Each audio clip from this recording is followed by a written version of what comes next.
റബ്ബ് സുബ്ഹാനഹു വ തആലയുടെ നിയമനിർദ്ദേശങ്ങൾ ജീവിതത്തിൻ്റെ മുഴുവൻ മേഖലകളിലും പുലർത്തി പാലിച്ച് ജീവിക്കണമെന്ന് നമ്മെ ഏവരെയും ഓർമ്മപ്പെടുത്തുകയാണ്, വസിയ്യത്ത് ചെയ്യുകയാണ്. റബ്ബ് സുബ്ഹാനഹു വ തആലയുടെ അതിമഹത്തായ അനുഗ്രഹം കൊണ്ടാണ് വർഷത്തിലൊരിക്കൽ അവൻ നമുക്ക് മുബാറക്കായി, ഷഹറും മുബാറക്കായി നൽകുന്ന, ഓരോ നിമിഷത്തിനും വലിയ പ്രാധാന്യമുള്ള ഈ ദിനരാത്രങ്ങളിലൂടെ ഒരിക്കൽ കൂടി കടന്നു പോകാനുള്ള അവസരം നമുക്ക് ലഭ്യമായിട്ടുള്ളത്. നോമ്പുകൊണ്ട് റബ്ബ് സുബ്ഹാനഹു വ തആല നമുക്ക് ഉദ്ദേശിക്കുന്ന ലക്ഷ്യങ്ങൾ സാധിച്ചെടുക്കുന്നവരിൽ അവൻ നമ്മെ എല്ലാവരെയും ഉൾപ്പെടുത്തി അനുഗ്രഹിക്കുമാറാകട്ടെ. സാമ്പത്തികമായും കുടുംബപരമായും രോഗവുമായി ബന്ധപ്പെട്ടും ജോലിയുമായി ബന്ധപ്പെട്ടും അങ്ങനെ പലതരത്തിലുള്ള വിഷമങ്ങളും പ്രയാസങ്ങളും അനുഭവിക്കുന്നവർ നമ്മുടെ കൂട്ടത്തിലുണ്ട്. ഒരു പൂർണ്ണതയുള്ള ഒരാളെയും കാണാൻ സാധ്യമല്ല. പല രംഗങ്ങളിലും ആശ്വാസവും സമാധാനവും സംതൃപ്തിയും ഉണ്ടെങ്കിലും അതേ വ്യക്തികളോട് വേറെ ചില കാര്യങ്ങളെക്കുറിച്ച് ചോദിക്കുമ്പോൾ അവരുടെ മുഖം വാടിപ്പോകുന്നു. വല്ലാത്തൊരു പ്രയാസത്തിലാണ്, നിങ്ങൾ പ്രാർത്ഥിക്കണം എന്നൊക്കെ പറയും. അഥവാ അപൂർണത ഈ ലോകത്തിൻ്റെ പ്രത്യേകതയാണ്. ഇതോടൊപ്പം തന്നെ പറയാൻ പറ്റാത്ത ചില വിഷയങ്ങളുണ്ട്.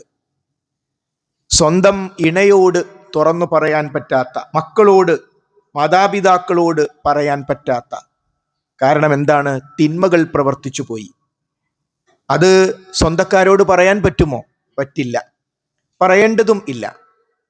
അങ്ങനെ വ്യഭിചാരത്തിലും സ്വവർഗരതിയിലും മയക്കുമരുന്നിലും മദ്യത്തിലും സാമ്പത്തികമായ കൃത്രിമത്വങ്ങളിലും ഇബാദത്തുകൾ നിർവഹിക്കാത്ത അവസ്ഥ തുടങ്ങി ഒട്ടേറെ മറ്റുള്ളവരോട് തുറന്നു പറയാൻ പറ്റാത്ത വിഷയങ്ങളും പല വ്യക്തികൾക്കുമുണ്ട്. ഈ ഒരു സാഹചര്യത്തിൽ വളരെ വലിയ അനുഗ്രഹമായിട്ടാണ് പരിശുദ്ധ നോമ്പിനെ നമ്മൾ കാണേണ്ടത്. നാളെ പരലോകത്ത് സംഭവിക്കുന്ന സുപ്രധാനമായ ഒരു രംഗം 19-ാം അധ്യായം സൂറത്ത് മറിയമിലെ 70-71 ആയത്തുകളിൽ റബ്ബ് സുബ്ഹാനഹു വ തആല നമുക്ക് പഠിപ്പിച്ചു തരുന്നു. വഇം മിൻകും ഇല്ലാ വാരിദുഹാ, അതിൻ്റെ അടുത്ത് അഥവാ നരകത്തിൻ്റെ അടുത്ത് വരാത്തവരായി നിങ്ങളിൽ നിന്നും ആരും തന്നെയില്ല. മനുഷ്യ സമൂഹത്തിലെ എല്ലാവരും നരകത്തിൻ്റെ അടുത്ത് വരും. അപ്പൊ നമുക്കൊരു സംശയം, പ്രവാചകന്മാർ വരുമോ? സംശയം വേണ്ട. കാന അലാ റബ്ബിക ഹത്മം മഖ്ളിയാ, അത് നിങ്ങളുടെ റബ്ബ് തീരുമാനിച്ചുറച്ച കാര്യമാണ്. ആദം നബി അലൈഹിസ്സലാം നരകത്തിൻ്റെ അടുത്ത് വരും. മഹാനായ നബി കരീം സല്ലല്ലാഹു അലൈഹി വസല്ലം നരകത്തിൻ്റെ അടുത്ത് വരും. നരകത്തിൽ പ്രവേശിക്കുമോ? അത് അടുത്ത ആയത്തിൽ കാണാം. അപ്പോൾ മറ്റുള്ളവരുടെ വിഷയം അറിവായി നിൽക്കെ ഞാനും നിങ്ങളും, ഈ സംസാരിക്കുന്ന ഞാനും കേൾക്കുന്ന നമ്മൾ ഓരോരുത്തരും നരകത്തിൻ്റെ അടുത്ത് വരും. ലോകത്ത് ഒരു വ്യക്തിക്ക് ലഭിക്കാവുന്ന ഏറ്റവും വലിയ പരാജയം അതാണ് നരകം. അതിൻ്റെ അടുത്ത് നമ്മൾ ഓരോരുത്തരും വരും. എന്നിട്ട് എന്ത് സംഭവിക്കും? സുമ്മ, ആ നരകത്തിൻ്റെ അടുത്ത് എല്ലാവരും എത്തിയതിന് ശേഷം സുമ്മ, പിന്നീട് നുനജി, നാം രക്ഷപ്പെടുത്തും അല്ലദീന തഖൗ, അതിനെ, നരകത്തെ സൂക്ഷിച്ച് ജീവിച്ചവരെ. ആ നരകത്തിലേക്ക് എത്തിപ്പെടാതിരിക്കാൻ വേണ്ടി റബ്ബ് നൽകിയിട്ടുള്ള ജീവിതത്തെ സൂക്ഷിച്ചും ശ്രദ്ധിച്ചും നരകരക്ഷയുടെ സ്വർഗപ്രവേശനത്തിന്റെ മാർഗത്തിൽ ഉപയോഗിച്ച അഥവാ തഖ്വയുള്ള ആളുകളെ നാം രക്ഷപ്പെടുത്തും. വനദറുല്ലാലിമീന ഫീഹാ ജിസിയ്യാ, ക്രമം തെറ്റി ജീവിച്ച അഥവാ അക്രമികളായ ആളുകളെ മുട്ടുകുത്തിയ നിലയിൽ നാം അതിൽ അഥവാ നരകത്തിൽ ഉപേക്ഷിക്കുകയും ചെയ്യും. അപ്പോൾ നോമ്പെന്തിന് എന്ന ചോദ്യത്തിന്റെ ഉത്തരം, നമ്മളൊക്കെ ആ ഭീകരമായ നരകത്തിൻ്റെ അടുത്ത് എത്തിയതിന് ശേഷം ഒരൊറ്റ വിഭാഗത്തെ അള്ളാഹു രക്ഷപ്പെടുത്തും. അവരെ ആ നരകത്തിൽ പ്രവേശിക്കുകയില്ല. ആ വിഭാഗത്തെ മൊത്തത്തിൽ പറഞ്ഞതാണ് അല്ലദീന തഖൗ, ആ നരകത്തെ സൂക്ഷിച്ച് അഥവാ സൂക്ഷ്മത പാലിച്ച് തഖ്വ പാലിച്ച് ജീവിച്ച ഒരു വിഭാഗത്തെ നാം രക്ഷപ്പെടുത്തും. സഹോദരി സഹോദരന്മാരെ, നമുക്ക് റബ്ബ് സുബ്ഹാനഹു വ തആല ഒരു വിഭാഗത്തെ രക്ഷപ്പെടുത്തുമ്പോൾ അതിൽ മഹാനായ നബി കരീം സല്ലല്ലാഹു അലൈഹി വസല്ലം ഉണ്ടാകും. അതിൽ അമ്പിയാക്കന്മാരെല്ലാവരും സ്വാലിഹീങ്ങളും ശുഹദാക്കളും എല്ലാവരും അതിലുണ്ടാകും. അവർ നരകം സ്പർശിക്കുകയേയില്ല. ആ കൂട്ടത്തിൽ നമുക്ക് ഓരോരുത്തർക്കും ഉൾപ്പെടണം. അള്ളാഹു തൗഫീഖ് ചെയ്യുമാറാകട്ടെ. അത് എളുപ്പമല്ല. അതിന് ബോധപൂർവമായ അധ്വാനങ്ങളും പ്രവർത്തനങ്ങളും നമ്മുടെ ജീവിതത്തിൽ ഉണ്ടാകണം. അതിന് അള്ളാഹു സുബ്ഹാനഹു വ തആല നമുക്ക് നൽകിയിട്ടുള്ള ഒരു മണിക്കൂർ കൊണ്ടോ ഏതാനും മണിക്കൂർ കൊണ്ടോ ഏതാനും ദിവസങ്ങൾ കൊണ്ടോ തീരാതെ അയ്യാമം മഅദൂദാത്ത്, എണ്ണപ്പെട്ട ദിവസങ്ങൾ അഥവാ മാസപ്പിറവി കണ്ടു, അല്ലെങ്കിൽ മാസപ്പിറവി കാണാൻ പറ്റാത്ത അവസ്ഥയിൽ മാസം തികഞ്ഞു, എന്നിട്ട് ആരംഭിച്ചു, എന്നിട്ട് അടുത്ത ശവ്വാലിന്റെ മാസപ്പിറവി കാണുന്നത് വരെയുള്ള ആ ഏതാനും ദിവസങ്ങൾ, 29 30 ദിവസങ്ങൾ, ആ ദിവസങ്ങൾ ഈ നരകരക്ഷയ്ക്കു വേണ്ടി വളരെ ബോധപൂർവം ഉപയോഗിക്കാൻ റബ്ബ് സുബ്ഹാനഹു വ തആല നമുക്ക് നൽകിയിട്ടുള്ള സമയം നിശ്ചയിച്ച് തന്നിരിക്കുകയാണ്. അധ്വാനിച്ചോളൂ, പ്രവർത്തിച്ചോളൂ എന്ന്. അതുകൊണ്ടാണ് പറഞ്ഞത് ഫമൻ കാന മിൻകും മരീളൻ ഔ അലാ സഫരിൻ ഫഇദ്ദത്തും മിൻ അയ്യാമിൻ ഉഖർ. ആ മാസത്തിൽ നോമ്പ് നോൽക്കണമെന്ന് പറഞ്ഞതിന് ശേഷം അല്ലാഹു സുബ്ഹാനഹു വ തആല പറഞ്ഞത് രോഗിയായിപ്പോയി. അള്ളാഹു ആരെയും കഷ്ടപ്പെടുത്തുന്നു. യുരീദുല്ലാഹു ബിക്കുമുൽ യുസ്ർ വലാ യുരീദു ബിക്കുമുൽ ഉസ്ർ.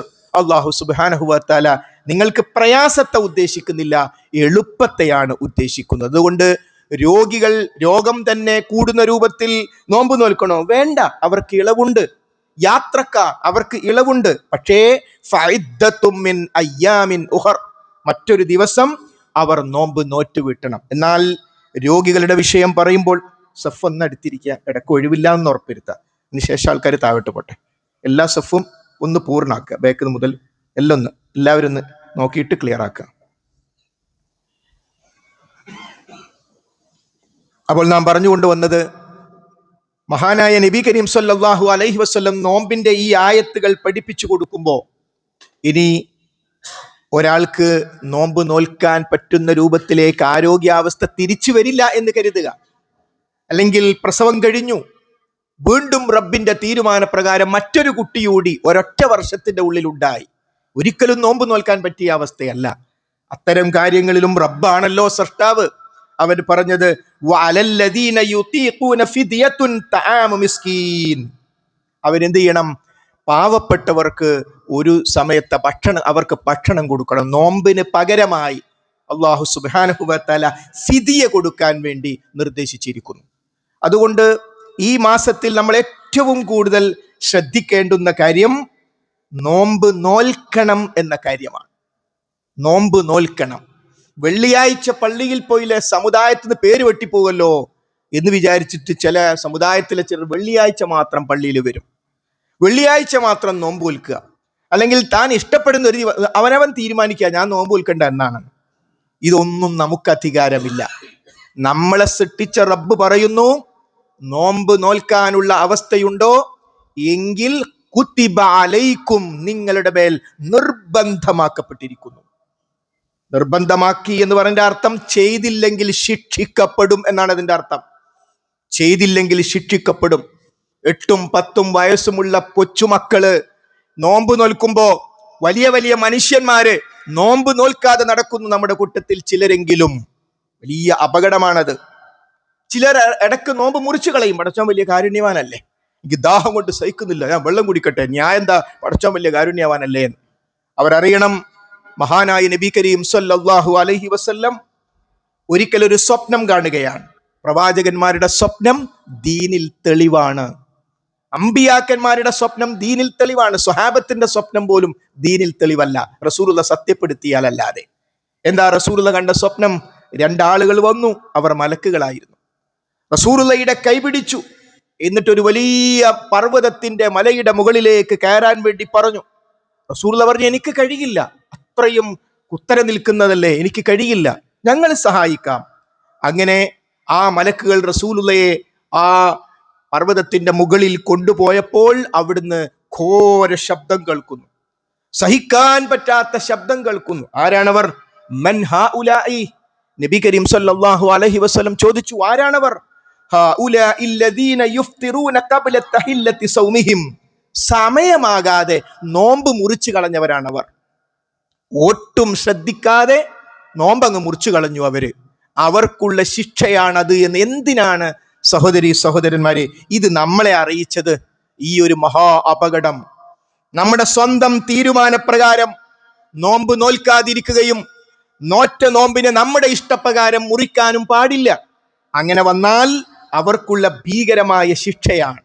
കാരണം നോമ്പിലേക്ക് പ്രവേശിക്കുമ്പോൾ ഇദാ കാന അവ്വലു ലൈലത്തിൻ മിൻ ശഹ്രി റമളാൻ, റമളാനിന്റെ ഒന്നാമത്തെ ആ രാത്രി വന്നു കഴിഞ്ഞാൽ അവിടുന്ന് പ്രഖ്യാപിക്കപ്പെടും. എന്താണ്? യാ ബാഗിയൽ ഖൈർ അഖ്ബിൽ, നന്മ ചെയ്യുന്നവരെ മുന്നോട്ട് വരുവിൻ.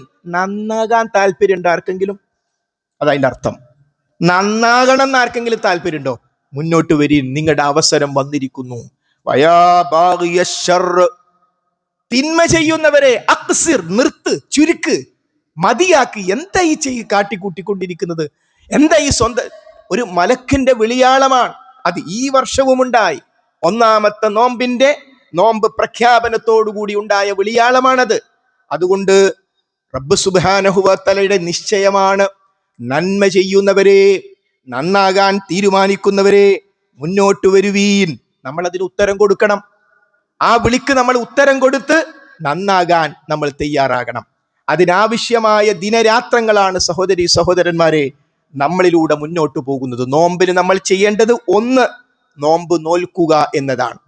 നോമ്പ് നോൽക്കുമ്പോൾ നമ്മുടെ മാത്രമല്ല, നമ്മുടെ കുടുംബത്തിന്റെ കാര്യം, ചെറിയ കുട്ടികളുടെ കാര്യം. ആയിഷ റളിയല്ലാഹു അൻഹ ചെറിയ കുട്ടികളെ അവരെ നോമ്പ് നോൽപ്പിച്ച് മുന്നോട്ട് കൊണ്ടുപോകാൻ വേണ്ടി കളിപ്പാട്ടങ്ങളും മറ്റും കൊടുത്ത് കഥ പറഞ്ഞുമൊക്കെ സമയം എത്തിക്കുമായിരുന്നു എന്നാണ്. കാരണം കുട്ടികൾക്ക് മുതിർന്നവരെ പോലെ അതിന്റെ മറ്റു കാര്യങ്ങൾ അറിയില്ല. വിശപ്പിന്റെ ദാഹത്തിന്റെ ശ്രദ്ധ മാറ്റിക്കളയാൻ വളരെ ചെറുപ്പത്തിൽ തന്നെ നോമ്പ് ശീലിപ്പിക്കണം. 3-4 വയസ്സായ കുട്ടികൾക്ക് നോമ്പ് നിൽക്കാൻ പറ്റൂല. എന്നാ പിന്നെ ഉച്ചവരെ ഒരു നോമ്പ്, ഉച്ചയ്ക്ക് ശേഷം വേറൊരു നോമ്പ്, ശീലമാണ്. അങ്ങനെ നമ്മുടെ കുടുംബത്തിൽ വളർന്ന്, കാരണം ശീലത്തിലൂടെ വരേണ്ട ഒന്നാണ് നമസ്കാരം, ശീലത്തിലൂടെ വരേണ്ട ഒന്നാണ് നോമ്പ്. അതൊക്കെ ചെറുപ്പത്തിലേ നമ്മുടെ കുട്ടികൾ, നമ്മുടെ പേരമക്കളൊക്കെ പരിശീലിച്ച് വരണം. അതുകൊണ്ട് നോമ്പിന്റെ സംസ്കാരം നമ്മുടെ വീടുകളിൽ, നമ്മുടെ തറവാടുകളിൽ ഉണ്ട് എന്ന് ഉറപ്പുവരുത്തണം. നോമ്പിന് ഏറ്റവും പ്രധാനം പ്രാർത്ഥനയാണ്. കാരണം നോമ്പുകാരന്റെ പ്രാർത്ഥന അല്ലാഹു സുബ്ഹാനഹു വ തആല എണ്ണിപ്പറഞ്ഞത് മർദ്ദിതന്റെ പ്രാർത്ഥനയോടൊപ്പമാണ്. മർദ്ദിതന്റെ പ്രാർത്ഥന, പിതാവിന്റെ പ്രാർത്ഥന അല്ലാഹു തട്ടിക്കളയുകയില്ല. മാതാപിതാക്കൾ കുട്ടികൾക്ക് വേണ്ടി പ്രാർത്ഥിച്ചാൽ അല്ലാഹു തട്ടിക്കളയില്ല. അതേപോലെ തന്നെ മർദ്ദിതനായ ഒരു വ്യക്തി, ആരാണോ തന്നെ മർദ്ദിച്ചത്, ഞാൻ നിസ്സഹായനാണ് പടച്ചോനെ, നീ കൊടുത്തോ എന്നെങ്ങാനും പറഞ്ഞാൽ, അല്ലെങ്കിൽ ആ നിസ്സഹായനാണ് പടച്ചവനെ എന്ന് പറയുമ്പോൾ അതെങ്ങാനും റബ്ബ് പരിഗണിച്ചാൽ ആരാണോ ചെയ്തത് അവൻ അനുഭവിച്ചിരിക്കും. അതുകൊണ്ടാണ് മർദ്ദിതന്റെ പ്രാർത്ഥനയെ ഭയപ്പെടണമെന്ന് മഹാനായ നബി കരീം സല്ലല്ലാഹു അലൈഹി വസല്ലം പഠിപ്പിച്ചത്. ഈ 2 പ്രാർത്ഥനകളോടൊപ്പമാണ് നോമ്പുകാരന്റെ പ്രാർത്ഥന. റബ്ബ് സുബ്ഹാനഹു വ തആല തട്ടിക്കളയുകയില്ല എന്നതാണ്. അതുകൊണ്ട് നോമ്പുകാരൻ എന്ന നിലക്ക് പടച്ചോനെ ഞാൻ നോമ്പ് നോറ്റ വ്യക്തിയാണ് എന്ന് പറഞ്ഞുകൊണ്ട് തന്നെ, അത് മനസ്സിൽ വെച്ച് തന്നെ നോമ്പിന്റെ രാത്രികളിലും നോമ്പിന്റെ പകലുകളിലും പ്രാർത്ഥിക്കണം. കാരണം നോമ്പിനെ കുറിച്ച് പറഞ്ഞു വരുന്നതിന് ഇടെ വിശുദ്ധ ഖുർആനിലെ 2-ാം അധ്യായമായ സൂറത്ത് ബഖറയിൽ നമുക്ക് കാണാം, വഇദാ സഅലക ഇബാദി അന്നി ഫഇന്നി ഖരീബ് ഉജീബു ദഅവത ദാഇ ഇദാ ദആനി ഫൽയസ്തജീബു ലി വൽയുമിനു ബി ലഅല്ലഹും യർഷുദൂൻ. മുഹമ്മദ് നബിയെ, എന്റെ അടിമകൾ എന്നെപ്പറ്റി നിന്നോട് ചോദിച്ചാൽ നീ പറയണം, ഫഇന്നി ഖരീബ്, ഞാൻ ഏറ്റവും അടുത്തവനാണ്. ഉജീബു ദഅവത ദാഇ ഇദാ ദആനി, പ്രാർത്ഥിക്കുന്നവൻ എന്നോട് പ്രാർത്ഥിച്ചാൽ ഞാൻ ഉത്തരം ചെയ്യും. അവർ എനിക്ക് ഉത്തരം ചെയ്യട്ടെ, അവർ നേർമാർഗം പ്രാപിച്ചേക്കാം. അല്ലാഹു സുബ്ഹാനഹു വ തആല ഈ ആയത്തിന്റെ, നമ്മളൊക്കെ സൂറത്തുൽ ബഖറ മിക്കവാറും ആ ഭാഗം ഓതി കഴിഞ്ഞിട്ടുണ്ടാകും, അല്ലെങ്കിൽ ഓതണം. അവിടെ നമുക്ക് കാണാം, ഈ ആയത്തിന്റെ മുമ്പിലും നോമ്പിനെ കുറിച്ചാണ്, ഈ ആയത്തിന് ശേഷവും നോമ്പിനെ കുറിച്ചാണ്. അപ്പൊ നോമ്പിനെ കുറിച്ച് പറയുന്നതിനിടെ അള്ളാഹു പറയുന്നു, അടിമകളോട് പറഞ്ഞേക്കണം, എന്നോട് തേടണം കേട്ടോ. പ്രാർത്ഥിക്കാൻ സമയമില്ലാത്തവർ നമ്മുടെ കൂട്ടത്തിലുണ്ട്. എന്ത് ബിസിയാ സഹോദരങ്ങളെ ഇത്. ഒന്ന് കൈ ഉയർത്തിയിട്ട് നമ്മുടെ വിഷയം ഒന്ന് പടച്ചവനോട് പറയാൻ സമയമില്ലെന്നോ? സമയം കാണണം. അതുകൊണ്ട് റമദാൻ എന്ന് പറയുന്നത് പ്രാർത്ഥനയുടെ മാസമാണ്. എന്ത് ആവശ്യങ്ങളും, അത് ഉഖറവിയാകട്ടെ ദുന്യവിയാകട്ടെ, അത് നമ്മുടെ മകന്റെ പ്രശ്നമാകട്ടെ, മകളുടെ പ്രശ്നമാകട്ടെ, നമ്മുടെ ആരോഗ്യത്തിന്റെ പ്രശ്നമാകട്ടെ, സാമ്പത്തിക പ്രശ്നമാകട്ടെ, സമുദായത്തിന്റെ പ്രശ്നമാകട്ടെ, എല്ലാം റബ്ബ് സുബ്ഹാനഹു വ തആലയോട് നമ്മൾ എടുത്തു പറഞ്ഞ് അള്ളാഹുവിനോട് ദുആ ചെയ്യണം. അതുകൊണ്ട് പ്രാർത്ഥിക്കുക എന്നത്, നമ്മൾ ഒറ്റക്ക് നോമ്പിന് ഡ്രൈവ് ചെയ്യാണ്, എന്തിനാ പ്രാർത്ഥിക്കാതിരിക്കുന്നത്? നമ്മൾ ഒറ്റക്ക് ബസ്സിലിരിക്കുകയാണ്, എന്തിനാണ് പ്രാർത്ഥിക്കാതിരിക്കുന്നത്? അതുകൊണ്ട് നമ്മൾ വിചാരിച്ചാൽ ഓരോ സമയവും നമുക്ക് ഉപയോഗപ്പെടുത്താൻ പറ്റും. അതുകൊണ്ട് ദുആഇന്റെ മാസമാണ് പരിശുദ്ധ റമദാൻ, അത് നമ്മൾ ഉപയോഗപ്പെടുത്തണം. മറ്റൊന്ന്, പള്ളിയുമായുള്ള അഭേദ്യമായ ബന്ധം. പള്ളിയുമായി നമ്മൾ ബന്ധപ്പെടേണ്ടേ? തീർച്ചയായും എല്ലാ മാസവും നമ്മൾ ബന്ധപ്പെടണം. എന്നാൽ റമദാൻ വരുന്നതോടുകൂടി ഒരു വ്യക്തിയുടെ മുഖ്യ കേന്ദ്രം പള്ളിയായി മാറും. അവസാനത്തെ പത്തിലെത്തിയാൽ കഴിയുമെങ്കിൽ പിന്നെ പള്ളിയിൽ തന്നെ. റസൂലുള്ള ഒന്നാമത്തെ പത്തിലും രണ്ടാമത്തെ പത്തിലും ഇത്തിക്കാഫിരുന്ന സന്ദർഭങ്ങൾ ഉണ്ടായിട്ടുണ്ട്. പിന്നീടാണ് സ്ഥിരമായി മൂന്നാമത്തെ പത്തിൽ ഇത്തിക്കാഫിരിക്കാൻ തുടങ്ങിയത്. അപ്പോൾ പള്ളിയുമായുള്ള അഭേദ്യമായ ബന്ധം, പള്ളിയിലേക്ക് നമ്മൾ കയറുന്നത് അല്ലാഹുമ്മ ഫ്തഹ്ലി അബ്വാബ റഹ്മതിക എന്ന് പറഞ്ഞ് റസൂലുള്ളാഹിയുടെ പേരിൽ സ്വലാത്ത് ചൊല്ലി ബിസ്മില്ലാ എന്ന് പറഞ്ഞുകൊണ്ടാണ്. വലതുകാൽ വെച്ചാണ് അങ്ങോട്ട് പ്രവേശിക്കുന്നത്. അവിടെ പ്രവേശിച്ചു കഴിഞ്ഞാൽ തന്നെ 2 റക്അത്ത് നമസ്കാരമുണ്ട്. അഥവാ ബൈത്തുല്ലാഹ്, അല്ലാഹുവിന്റെ ഭവനമാണത്. നമ്മുടെ സാധാരണ പ്രദേശം പോലെയല്ല പള്ളി. ഒരു ടൗണിൽ ഒരു പള്ളി വന്നാൽ ടൗണിലെ മറ്റു പ്രദേശം പോലെയല്ല പള്ളി. അത് അല്ലാഹുവിന്റെ ഭവനമാണ്. അപ്പോൾ പടച്ചോന്റെ ഭവനവുമായുള്ള ഹൃദയബന്ധം നമുക്ക് സ്വാഭാവികമായി ഉണ്ടാകണം. എന്നാൽ പരിശുദ്ധ റമദാൻ മാസത്തിൽ പ്രത്യേകമായി ആ ബന്ധം ശക്തിപ്പെടുത്താൻ നമ്മൾ ഓരോരുത്തരും ശ്രമിക്കണം. ഇനി റമദാനിൽ സഹോദരി സഹോദരന്മാരെ, നമുക്ക് ധാരാളം നമസ്കാരങ്ങളുണ്ട്, സുന്നത്ത് നമസ്കാരങ്ങൾ. അതിൽ തന്നെ ഏറ്റവും പ്രധാനപ്പെട്ട തറാവീഹ് നമസ്കാരം, ഇതെല്ലാം ഉണ്ട്. അതിനെല്ലാം അതിൻ്റെതായ പ്രാധാന്യവുമുണ്ട്. എന്നാൽ അവിടെയും പ്രയോറിറ്റി നമ്മൾ മറന്നു പോകരുത്. ഹബീബായ നബി കരീം സ്വല്ലല്ലാഹു അലൈഹി വസല്ലം പറയുകയാണ്, ബുഖാരി റിപ്പോർട്ട് ചെയ്ത ഹദീസിൽ കാണാം, മാ തഖറബ ഇലയ്യ അബ്ദി ബിശൈഇൻ അഹബ്ബ ഇലയ്യ മിമ്മ ഫ്തറദതു അലൈഹി. അല്ലാഹുവിന് ഏറ്റവും, അവന്റെ അടിമ അവനിലേക്ക് അടുക്കാൻ അല്ലാഹുവിന് ഏറ്റവും ഇഷ്ടപ്പെട്ടത് ഫർളായ കാര്യങ്ങൾ കൃത്യമായി ചെയ്യുന്നതിലാണ്. അപ്പോൾ റമദാൻ വന്നാൽ എല്ലാം നമ്മൾ ശ്രദ്ധിക്കണം, എല്ലാറ്റിനും അതിന്റെ പ്രാധാന്യമുണ്ട്. പക്ഷേ അതിലൊരു പ്രയോറിറ്റി ഉണ്ട്. ആ പ്രയോറിറ്റി എന്താണ്? അള്ളാഹ്ക്ക് ഇഷ്ടമാണ് ഫർളായ കാര്യങ്ങൾ, നിർബന്ധമായ കാര്യങ്ങൾ കൃത്യമായി അനുഷ്ഠിക്കുക. അപ്പോൾ സഹോദരി സഹോദരന്മാരെ, സുബഹിക്ക് പള്ളിയിൽ പോയി നിസ്കരിക്കണം എന്ന് ആഗ്രഹമില്ലാത്ത ഒരൊറ്റ പുരുഷനും നമ്മുടെ കൂട്ടത്തിൽ ഉണ്ടാവില്ല. സുബഹി നിസ്കാരം കഴിയുമെങ്കിൽ കുടുംബസമേതം തന്നെ പള്ളിയിൽ പോയി ഇമാമുൻ ജമാഅത്തുമായി നിസ്കരിക്കണം എന്ന് ആഗ്രഹിക്കാത്ത ആരാ നമ്മുടെ കൂട്ടത്തിലുള്ളത്? എങ്കിൽ അതിന് വലിയ പ്രാധാന്യമുണ്ട്. അതിനുവേണ്ടി നമ്മുടെ പെട്രോൾ ചെലവഴിക്കണം, അതിനുവേണ്ടി നമ്മൾ തയ്യാറെടുക്കണം. അതേപോലെ തന്നെ എല്ലാ ജമാഅത്ത് നമസ്കാരങ്ങളും, ഞാനിത് പറയാൻ കാരണം, ഒരുപക്ഷെ നമ്മുടെ പള്ളികളിൽ ഇശാക്ക് 2 സഫ്, അതേ പള്ളിയിൽ തറാവീഹിന് 4 സഫ്. തറാവീഹിന് പ്രാധാന്യമില്ലേ? ഉണ്ട്, വലിയ പ്രാധാന്യമുണ്ട്. എന്നാൽ തറാവീഹിനേക്കാൾ എത്രയോ പ്രധാനമാണ് സുബ്ഹ് ജമാഅത്ത്. തറാവീഹിനേക്കാൾ എത്രയോ പ്രധാനമാണ് ഇശാ ജമാഅത്ത്. അതുകൊണ്ട് റസൂലുള്ളാഹിയുടെ ഈ വാക്ക് മറന്നു പോകരുത്. മാ തഖറബ ഇലയ്യ അബ്ദി ബിശൈഇൻ അഹബ്ബ ഇലയ്യ മിമ്മ ഫ്തറദതു അലൈഹി എന്ന് നമ്മൾ മറന്നു പോകരുത്. അതുകൊണ്ട് ഫർള് നമസ്കാരങ്ങൾ അത് ജമാഅത്തായി തന്നെ നിർവഹിക്കാനുള്ള ഒരു നിർബന്ധ ബുദ്ധി നമ്മുടെ മനസ്സിലുണ്ടാകണം. അപ്പൊ പടച്ചോൻ അതിന് എളുപ്പം കാണിച്ചു തരും. എത്രയോ തിരക്കുള്ള മനുഷ്യന്മാർ, ആളുകൾ പറയും അദ്ദേഹം നിസ്കരിക്കാൻ പോവാന്ന് പറയും. ചില ഡോക്ടേഴ്സ് പറയും സർജറിന്റെ സമയത്തായി പോയി ആ ജമാഅത്ത് വന്നത്, ഞാൻ എന്താ സർജറിയുടെ സമയത്ത് പോകാൻ പറ്റില്ല, സർജറി കഴിഞ്ഞിരുന്നുവെങ്കിൽ ഞാൻ ജമാഅത്തിന് പോകുമായിരുന്നു എന്നാണ് പറഞ്ഞതിന്റെ അർത്ഥം. അങ്ങനെ എത്ര ശ്രദ്ധിക്കുന്ന ഉന്നതന്മാരായ ആളുകളുണ്ട്. അള്ളാഹു എല്ലാവർക്കും ബറക്കത്ത് കൊടുക്കുമാറാകട്ടെ. അതുകൊണ്ട് നമ്മുടെ ജീവിതത്തിന്റെ ക്രമം, ജീവിച്ചിരിക്കെ ഫർള് നമസ്കാരം അശ്രദ്ധമായി ഞാൻ ഉപേക്ഷിക്കില്ല. ഫർള് നിസ്കാരത്തിന്റെ ആ ജമാഅത്തിൽ തന്നെ നമ്മുടെ ഹബീബ് സല്ലല്ലാഹു അലൈഹി വസല്ലം അനുചരന്മാരുടെ തോളിൽ കൈവച്ചു വേച്ചു പള്ളിയിലേക്ക് വന്നു എന്ന് കേൾക്കാത്ത ആരാ നമ്മുടെ കൂട്ടത്തിലുള്ളത്? അപ്പൊ അതിന്റെ അർത്ഥം എന്താ? അസുഖമായിട്ട് പോലും എങ്ങനെയെങ്കിലും പള്ളിയിലെത്താൻ പറ്റുമോ എന്ന് സ്വർഗം ഉറപ്പായ നമ്മുടെ റസൂൽ സല്ലല്ലാഹു അലൈഹി വസല്ലം തീരുമാനിച്ചുവെങ്കിൽ നമ്മുടെ ജീവിതത്തിൽ മാറ്റം വേണമെന്നായി പറഞ്ഞത്. ഞാൻ ഇപ്പൊ അങ്ങനെ അല്ല, അതിൽ നിന്ന് മാറണം. മാറാതിരിക്കാനുള്ള കാരണം എന്താണ്? പറയൂ. എന്താണ് മാറാതിരിക്കാനുള്ള? എന്ത് അസൗകര്യമാണുള്ളത്? വണ്ടിയില്ലേ? ആരോഗ്യമില്ലേ? പള്ളിയില്ലേ? ഉണ്ടല്ലോ.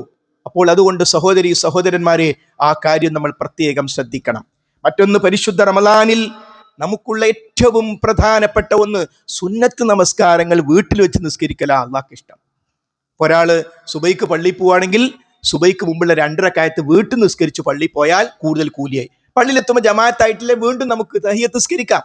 അതേപോലെ മഗ്രിബ് നിസ്കരിച്ച് നമ്മൾ വീട്ടിലേക്കാ പോകുന്നതെങ്കിൽ, ഇശാ നമസ്കരിച്ച് വീട്ടിലേക്കാ പോകുന്നതെങ്കിൽ വീട്ടിൽ പോയി നിസ്കരിക്കാം. പള്ളിയിൽ നിസ്കരിക്കൽ ഹറാമല്ല, പക്ഷെ ഉത്തമം വീട്ടിൽ. എന്നാൽ രാത്രി നമസ്കാരം, അതും പ്രത്യേകിച്ച് റമളാൻ മാസത്തിലെ രാത്രി നമസ്കാരം ഇമാമും ജമാഅത്തുമായി പള്ളിയിൽ വെച്ച് നമസ്കരിക്കാം. അപ്പൊ അതുകൊണ്ട് അങ്ങനെ ഒരു പ്രത്യേകത തറാവീഹിനുണ്ട്. വബില്ലസ്ഹാരി ഹും യസ്തഗ്ഫിറൂൻ. സുഹൂറിന്റെ സന്ദർഭത്തിൽ, രാത്രിയുടെ അന്ത്യയാമങ്ങളിൽ അവർ അള്ളാഹുവിനോട് ഇസ്തിഗ്ഫാർ തേടുന്നു. അത് സ്വർഗവാസികളുടെ പ്രത്യേകത പറഞ്ഞതാണ്. ആ പ്രത്യേകത സ്വർഗത്ത് പോകണമെന്ന് ആഗ്രഹിക്കുന്ന നമ്മളിൽ ഉണ്ടാകണ്ടേ? അതുകൊണ്ട് ആ നമസ്കാരം റമളാൻ മാസത്തിൽ, അല്ലാത്ത സമയത്തുള്ള നിസ്കാരം തന്നെയാ തറാവീഹ്. റമളാനിലേക്ക് മാത്രം ഒരു പ്രത്യേക നിസ്കാരം വന്നതല്ല.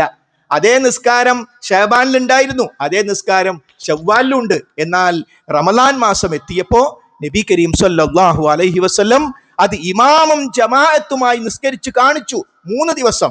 പിന്നീട് അവിടുന്ന് വന്നില്ല. കാരണം എന്റെ ഉമ്മത്തിന് നിർബന്ധമാക്കപ്പെടുമോ എന്ന് ഞാൻ പേടിക്കുന്നു എന്ന് പറഞ്ഞു. അപ്പൊ അതിന്റെ അർത്ഥം ആ നിസ്കാരം നമുക്ക് തുടരാം എന്നാണ്.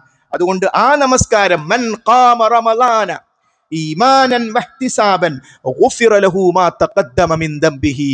ആരെങ്കിലും റമളാൻ മാസത്തിൽ നിന്ന് നമസ്കരിച്ചാൽ അവന്റെ കഴിഞ്ഞു പോയ പാപങ്ങൾ നാം പുറത്തു കൊടുക്കും. അപ്പോ തറാവിയൊക്കെ നിസ്കരിക്കണമെങ്കിൽ സന്നദ്ധത വേണം. കാരണം എന്താ? പകല് മൊത്തം പട്ടിണിയാ, അത് കഴിഞ്ഞ് നോമ്പ് തുറന്ന് ഒന്ന് ക്ഷീണം വന്ന് ഒന്ന് മയങ്ങട്ടെ എന്ന് വിചാരിക്കുമ്പോൾ ഇശയായി. അതും കഴിഞ്ഞിട്ട് നിൽക്കുകയാണ് നിന്ന് നമസ്കാരം.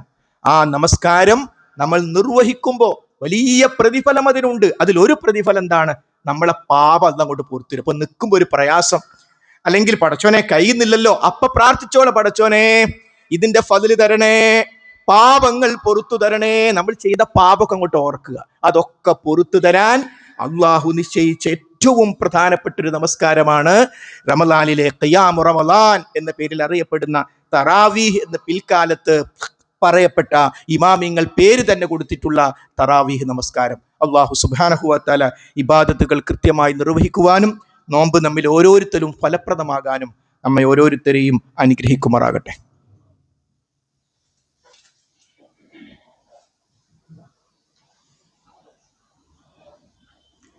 അൽഹംദുലില്ലാഹി റബ്ബിൽ ആലമീൻ വസ്സലാത്തു വസ്സലാമു അലാ റസൂലിഹിൽ അമീൻ വഅലാ ആലിഹി വസഹ്ബിഹി അജ്മഈൻ. അമ്മാ ബഅദ്.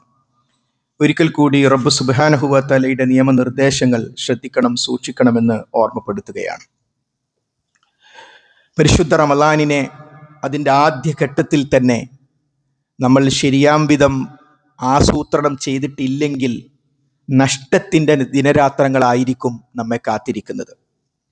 മഹാനായ നബി കരീം സല്ലല്ലാഹു അലൈഹി വസല്ലം റമളാൻ മാസത്തിൽ ധാരാളമായി ഖുർആൻ ഓതി എന്ന് നമുക്കറിയാം. അതിൽ ഒരു ഖുർആനോത്ത് ജിബ്രീൽ അലൈഹിസ്സലാമിന് എല്ലാ ദിവസവും റസൂലുള്ള വിശുദ്ധ ഖുർആൻ ഓതി കൊടുക്കും. അത് 30 ദിവസവും ജിബ്രീൽ അലൈഹിസ്സലാം റസൂലുള്ളാഹിയുടെ അടുത്ത് വരും. എന്നിട്ട് അള്ളാഹു ജിബ്രീൽ അലൈഹിസ്സലാം മുഖേനയാണല്ലോ ഖുർആൻ റസൂലുള്ളാഹിക്ക് കൊടുത്തത്. ആ കൊടുത്തത് പാഠം നോക്കും. അവിടുന്ന് വഫാത്താകുന്നതിന് മുമ്പുള്ള റമളാനിൽ 2 പ്രാവശ്യം ജിബ്രീൽ അലൈഹിസ്സലാം വന്നു. എന്നിട്ട് വിശുദ്ധ ഖുർആൻ റസൂലുള്ളാഹിയെ കൊണ്ട് ഓതിപ്പിച്ചു. ഇത് വെച്ച് പണ്ഡിതന്മാർ പറയുന്നു, ഒരു പ്രാവശ്യം സത്യവിശ്വാസികൾക്ക് ഖുർആൻ ഓതി തീർക്കാതിരിക്കാൻ കഴിയില്ല. കാരണം റമദാൻ എന്ന് പറയുന്നത് തന്നെ ഖുർആൻ കൊണ്ടാണ്. ഷഹ്റു റമദാൻ അല്ലദീ ഉൻസില ഫീഹിൽ ഖുർആൻ. അപ്പൊ ഒരു പ്രാവശ്യം ഒരു സത്യവിശ്വാസിക്ക് എങ്ങനെ അത് പൂർത്തിയാക്കാതിരിക്കാൻ കഴിയും? എന്തിനാ ഇപ്പൊ നോമ്പ് വെച്ച് ഖുർആൻ ഇറങ്ങിയിട്ട് അത് ഈ ഒരു പ്രാവശ്യം ഓതിയോ? ഒരു പ്രാവശ്യം പോലും ഓതിയിട്ടില്ല.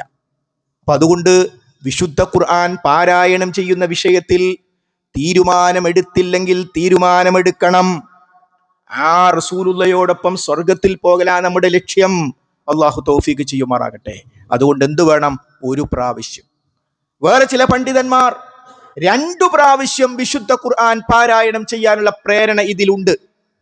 എന്നാൽ റസൂലുള്ള തന്നെ എത്രയോ പ്രാവശ്യം ഖുർആൻ ഓതി തീർത്തിട്ടുണ്ട്. പല തവണകളായി 10, 20, 30 ഒക്കെ പ്രാവശ്യം വിശുദ്ധ ഖുർആൻ ഒരു രാവും ഒരു പകലും കൊണ്ട് ഓതി തീർത്തവർ, അങ്ങനെ നമസ്കാരത്തിൽ മാത്രം സൂറത്തുൽ വിശുദ്ധ ഖുർആൻ ഓതി തീർത്തവർ, അങ്ങനെ പലതും നമുക്ക് കാണാൻ പറ്റും. പക്ഷെ ഇതിന്റെ മൊത്തം സത്ത നമ്മുടെ കാര്യം എന്താണ്? ഈ ഖുത്ബ കേൾക്കുന്ന നമ്മുടെ ഓരോരുത്തരുടെയും വിഷയം, നമ്മുടെ പരിപാടി എന്താ? ഇതിങ്ങനെ അങ്ങ് കഴിഞ്ഞു പോകാനാണോ? പട്ടിണി കിടക്കാൻ മാത്രമാണോ പരിപാടി? എങ്കിൽ അതൊരു നന്ദികേടായിത്തീരും. വലിയ അനുഗ്രഹങ്ങൾ അല്ലാഹു നമുക്ക് നൽകിയിട്ടുണ്ട്. ആ അനുഗ്രഹങ്ങളിൽ ഏറ്റവും പ്രധാനമാണ് വിശുദ്ധ ഖുർആൻ. എനിക്ക് ഖുർആൻ ഓതി അങ്ങോട്ട് ശരിയാവില്ല, തപ്പിത്തടഞ്ഞ ഓതൽ. റസൂലുള്ളാഹി സ്വല്ലല്ലാഹു അലൈഹി വസല്ലം പറഞ്ഞു, അങ്ങനെ തപ്പിത്തടഞ്ഞ് ഓതുന്നവർക്ക് 2 കൂലി, അവർക്ക് 2 കൂലി നൽകും. കാരണം എന്താ അറിയോ? ഒന്ന്, വിശുദ്ധ ഖുർആൻ ഓതുന്നതിൽ പ്രയാസപ്പെടുന്നതിന് ഒരു കൂലി, ഓതുന്നതിന് വേറെ കൂലി. അപ്പൊ പിന്നെ രക്ഷയില്ല, ഒരു രക്ഷയില്ല. ഖുർആൻ ഓതാൻ നമുക്കറിയില്ലെങ്കിലും ഓതണം, അറിയാവുന്ന രൂപത്തിൽ നമ്മൾ ഓതണം. അതുകൊണ്ട് ഈ കാര്യത്തിൽ സഹോദരി സഹോദരന്മാരെ നമ്മൾ വീഴ്ച കാണിക്കരുത്. ഒരു പ്രാവശ്യം പോലും വിശുദ്ധ ഖുർആൻ അതിനോദണമെങ്കിൽ സമയം കാണണം. എപ്പോഴാണ് എൻ്റെ വിശുദ്ധ ഖുർആന്റെ പാരായണം എന്ന് നമ്മൾ കണ്ട് ഖുർആൻ നമ്മളോടൊപ്പം വെച്ച് അല്ലെങ്കിൽ മൊബൈലിൽ അതെടുത്ത് വിശുദ്ധ ഖുർആൻ പാരായണം ചെയ്യാൻ നമ്മൾ തീരുമാനിക്കണം. നമ്മൾ എന്ന് പറയുമ്പോൾ എപ്പോഴും ഇണയെ വിട്ടുപോകരുത്, മാതാപിതാക്കളെ വിട്ടുപോകരുത്, മക്കളെ വിട്ടുപോകരുത്. നമ്മൾ എന്തൊക്കെ ഹൈറിലേക്ക് എത്തണമെന്ന് ആഗ്രഹം അതൊക്കെ നമ്മുടെ മക്കൾക്ക് കിട്ടണം, നമ്മുടെ ഇണകൾക്ക് കിട്ടണം എന്നതല്ലേ സ്നേഹം. അതുകൊണ്ട് കുടുംബത്തിൽ ആ ഒരു ശൈലി, വിശുദ്ധ ഖുർആൻ പാരായണം ചെയ്യുന്ന ഒരു ശൈലി പ്രാവർത്തികമാക്കാൻ സഹോദരി സഹോദരന്മാരെ നമുക്ക് സാധിക്കേണ്ടതുണ്ട്. മഹാനായ ഇബ്നു മസ്ഊദ് റളിയല്ലാഹു അൻഹുവിന്റെ വീട്ടിൽ ഒരു ദിവസം രാവിലെ കുറച്ച് ആളുകൾ വന്നു. അപ്പോൾ ആളുകൾ വന്നിട്ട് അവർ വീട്ടിലേക്ക് ഇങ്ങോട്ട് കയറുന്നില്ല, അവർ കുറച്ച് മാറി നിന്നു. ഇത് ഇബ്നു മസ്ഊദ് റളിയല്ലാഹു അൻഹു കണ്ടു, അവരെ വിളിച്ചു. എന്തേന്ന് ചോദിച്ചു, എന്തേ ഇങ്ങോട്ട് വരാത്തതെന്ന് ചോദിച്ചു. അല്ല, രാവിലെ സമയല്ലേ, നിങ്ങൾ ആരെങ്കിലും ഉറങ്ങുകയാണെങ്കിൽ എന്ന് വിചാരിച്ചിട്ടാണ് ഞങ്ങൾ അങ്ങോട്ട് വരാത്തത് എന്ന് പറഞ്ഞു. അപ്പൊ ഈ ഇബ്നു മസ്ഊദ് റളിയല്ലാഹുവിന്റെ മുഖം ചുവന്നു. അള്ളാന്റെ റസൂല് ബറക്കത്തുണ്ട് എന്ന് പഠിപ്പിച്ച ഒരു സമയം എൻ്റെ മക്കളെ, എൻ്റെ കുടുംബത്തെ ഉറങ്ങാൻ വിടും ഞങ്ങൾ വിചാരിച്ചത്? നോക്കൂ, സലഫുകൾ, നമ്മുടെ മുൻഗാമികൾ, നമ്മുടെ സ്വഹാബികൾ രാവിലത്തെ സമയത്തെ എങ്ങനെ കണ്ടു എന്ന് ശരിക്കും ചിന്തിക്കണം. നിങ്ങൾ എന്താ മനസ്സിലാക്കിയത്? ഞാൻ എൻ്റെ വീട്ടുകാരെ ഉറങ്ങാൻ വിടുന്ന എന്താ കാരണം എന്നറിയോ? നബി കരീം സ്വല്ലല്ലാഹു അലൈഹി വസല്ലം ബറക്കത്തുണ്ട് എന്ന് പഠിപ്പിച്ച സമയമാണത്. നോക്കൂ, സ്വഹാബത്ത് ചോദിക്കപ്പെട്ടല്ലോ അവിടുത്തെ അത്താഴം എപ്പോഴായിരുന്നു എന്ന് ചോദിച്ചപ്പോൾ എന്താണ് അവർ മറുപടി പറഞ്ഞത്? റസൂലുള്ളാഹി സ്വല്ലല്ലാഹു അലൈഹി വസല്ലമയുടെ അത്താഴത്തിനും സുബഹി ബാങ്കിനും ഇടക്ക് 50 ആയ 50 ആയത്തോതുന്ന സമയം.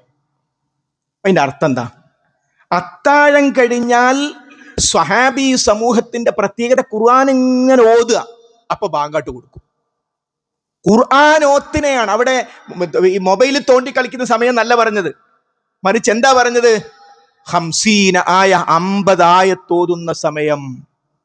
നമ്മളെ 1-2 മണിക്കൂർ മൊബൈൽ നോക്കിയില്ല, ലോകം ഇടിഞ്ഞു പൊളിഞ്ഞു വീയില്ല. അങ്ങനെ ചില ആൾക്കാരെ കളി ഉണ്ടാകുന്നു. ഒറ്റ പോക്ക നിസ്കരിച്ചിട്ട് ദിക്റും ചെല്ലാതെ പോയിട്ട് വീട്ടിൽ പോയിട്ട് വായിച്ച പേപ്പർ വീണ്ടും വായിക്കുക. ഓതുണ്ട് ആരാ ICU ഉണ്ടെന്ന്. എവിടേക്കാ ഈ ഓടുന്നത്? ഒന്ന് ഇരിക്കവിടെ, ദിക്റ് ചെല്ല്. എന്തിനാ രാവിലത്തെ ദിക്റ് ഒഴിവാക്കുന്നത്? എത്രയെത്ര ദിക്റുകൾ രാവിലെ ചെല്ലാനുണ്ട്. അതുകൊണ്ട് സഹോദരി സഹോദരന്മാരെ തിരിച്ച് ചിന്തിച്ചേ പറ്റൂ. അതുകൊണ്ട് പ്രത്യേകിച്ച് പ്രഭാത സമയം എന്ന് പറയുന്നത് റസൂൽ സ്വഹാബികൾ ദുന്യവിയായ കാര്യങ്ങൾക്ക് പോലും അത് തുടങ്ങാൻ രാവിലെ തെരഞ്ഞെടുത്തു എന്നാ. കാരണം അള്ളാന്റെ റസൂൽ ബറക്കത്തുണ്ട് എന്ന് പറഞ്ഞു. എന്നാൽ പലപ്പോഴും അതിന്റെ അർത്ഥം ഒരാൾ രാത്രി വലിയ യാത്ര കഴിഞ്ഞു, സുബഹി കഴിഞ്ഞിട്ട് ഒരു രക്ഷയിൽ ആൾ കിടക്കുന്നതിനെ പറ്റി അല്ല പറഞ്ഞത്, മറിച്ച് ഒരു ശീലമെന്ന പോലെ അശ്രദ്ധമായി പ്രഭാത സമയത്തെ നമ്മൾ ഒരിക്കലും ഉപേക്ഷിക്കാൻ പാടില്ല. നോമ്പ് നമുക്ക് നൽകുന്ന വളരെ സുപ്രധാനമായ ഒരു സന്ദേശമാണ്. സുബഹിക്ക് മുമ്പ് ജീവിതം ആരംഭിക്കണം. റമദാനിൽ അത് നിർബന്ധമായിട്ട് ആരംഭിച്ചിരിക്കും, കാരണം അത്താഴം കഴിക്കാൻ എഴുന്നേൽക്കുന്നതുകൊണ്ട്. യഥാർത്ഥത്തിൽ ഒരു സത്യവിശ്വാസിയുടെ മാതൃക മഹാനായ നബി കരീം സല്ലല്ലാഹു അലൈഹി വസല്ലമയാണ്. അവിടുന്ന് സുബഹിക്ക് മുമ്പ് എഴുന്നേറ്റിരുന്നു. വേറൊരു തെളിവ് നമുക്കാർക്കും വേണ്ട, വേറൊരു തെളിവും വേണ്ട. അപ്പൊ സുബഹിക്ക് മുമ്പ് ജീവിതം ആരംഭിക്കുക. ഈ തറാവീഹില്ലേ, ഈ വിശപ്പ് മുഴുവൻ പകൽ സഹിച്ചതിന് ശേഷം നമ്മൾ നമസ്കരിച്ച ആ തറാവീഹ് പെരുന്നാളിന്റെ മാസപ്പിറവി കാണുന്നത് പോലെ യാത്ര അയക്കരുത്, തുടരണം. അപ്പൊ എന്ത് ചെയ്യാം? അതേ അലാറം അവിടെ വെച്ച് നമുക്ക് സുബഹിക്ക് മുമ്പ് എഴുന്നേറ്റ് 1, 3, 5, 7 നമുക്കിഷ്ടമുള്ളത്ര ഒറ്റയായി നമസ്കരിക്കുന്ന ഒരു ശീലം, സുബഹിക്ക് മുമ്പ് ജീവിതം തുടങ്ങുക എന്ന ഒരു ശീലം നമ്മുടെ ജീവിതത്തിന്റെ ഭാഗമാക്കണം. അതോടൊപ്പം സഹോദരി, നമ്മൾ എങ്ങനെയാകണമെന്ന നമ്മുടെ ആഗ്രഹം, അതൊക്കെ ആകാനുള്ള സമയമാണിത്. അതുകൊണ്ട് നമ്മുടെ നാവുകളെ സൂക്ഷിച്ച്, കഴിഞ്ഞ ആഴ്ചയിൽ നമ്മൾ സൂചിപ്പിച്ചതുപോലെ ഏതെങ്കിലും അറ്റുപോയ ബന്ധങ്ങൾ ഉണ്ടെങ്കിൽ ആ ബന്ധങ്ങൾ വിളക്കി ചേർത്ത് വിനീതരായി, നോമ്പിന് പ്രത്യേകം പറഞ്ഞു, നിങ്ങൾ ശണ്ട കൂടരുത്, നിങ്ങൾ ദേഷ്യം പിടിക്കരുത്, ഗീബത്ത് നമീമത്തൊക്കെ പ്രത്യേകം മഹാനായ നബി കരീം സല്ലല്ലാഹു അലൈഹി വസല്ലം എടുത്തു പറഞ്ഞ കാര്യമാണ്. അതുകൊണ്ട് നോമ്പ് നമ്മുടെ ജീവിതത്തെ ബാധിക്കുന്നുണ്ട്, നമ്മുടെ ജീവിതത്തിൽ സ്വാധീനം ചെലുത്തുന്നുണ്ട് എന്ന് നമ്മൾ ഓരോരുത്തരും ഉറപ്പുവരുത്തണം. അതോടൊപ്പം നേരത്തെ ദുആഇന്റെ കാര്യം പറഞ്ഞപ്പോൾ നമ്മുടെ കൂട്ടത്തിൽ മരണപ്പെട്ടു പോയവരെ, അതൊരു വെള്ളിയാഴ്ച മാത്രം ദ്വാരക്കേണ്ട കാര്യമല്ല.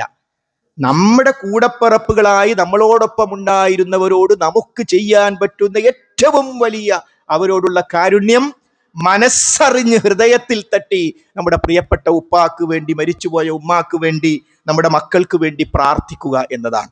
അതുകൊണ്ട് അവരെ മറക്കരുത്. ഒരുപക്ഷെ ഈ തെളിഞ്ഞ പാത നമുക്ക് കിട്ടാൻ കഷ്ടപ്പെട്ടവരായിരിക്കും അവർ എന്നത് നാം പ്രത്യേകം മനസ്സിലാക്കണം.